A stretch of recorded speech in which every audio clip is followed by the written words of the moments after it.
Well, sir, seems things is pretty bad in the world. Folks was being no count all around. Folks is corrupt and blaspheming and couldn't be trusted. Mr. Bill Cox said he was like a whole world full of cow bushes. Not a big cow bush. I don't rightly know, wasn't he the president? I'll tell you later, man. Well, sir, God had him a belly full of everyone's shenanigans. He decided to flood the world and get shitty, everybody. Well, almost everybody. God had a soft spot in his for this old feller named Noah. He kindly took him off to the side there and told him what he was planning to do. Noah was a mite put out on account of he just finished putting in a rumpus room on his house. God told Noah he was going to have to go build an ark. Some folks calls it a boat, God calls it an ark. Then once he had it built, he had to go all over creation and round up to every kind of critter to put on it. Noah weren't too hot on the idea on account of he was old and give out. But he set out to please the Lord. It took a spell to put that ark together. He didn't have no blueprints or nothing, so he just sort of flew by the seat of his robe. He'd make mistakes here and there, like forgetting to put window vents on the toilets, making the stalls for the hippopotamus too small, but it all worked out in the end. His neighbors weren't too happy about him building that big boat in his driveway. Took up a good bit of room. They made sport of him a good bit when he told them what he was a-doing. Noah didn't say nothing.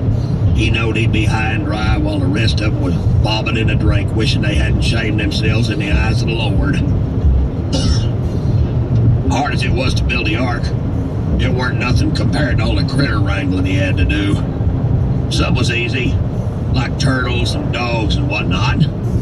Bugs was hard, on account of nobody wanted to touch him. If it weren't for that one oddball boy he is, we might never had spiders. They sure enough got all of them on there. There was everything from big old elephants as big as a house and little bitty squirrels no bigger than, well, a squirrel. Probably the biggest troublemakers was them dadgum unicorns. They thought a good bit of themselves. They was making lots of demands, like what time they wanted to eat, having a room on the porch side, and not being in the stall next to them zebras.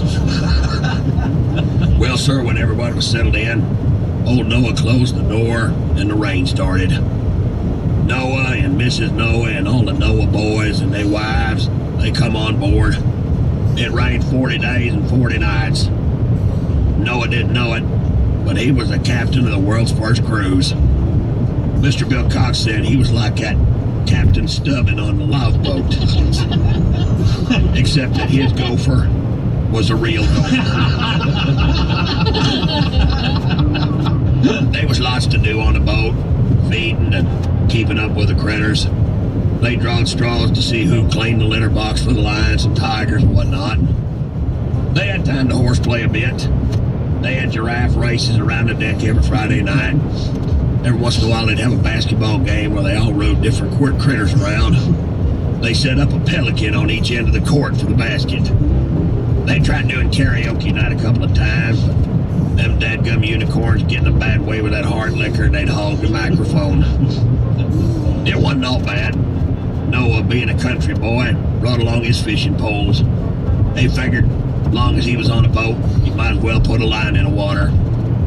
Them two worms, they was nervous the whole trip. Well, sir, 40 days later, the rain stopped. Ark landed on top of a mountain.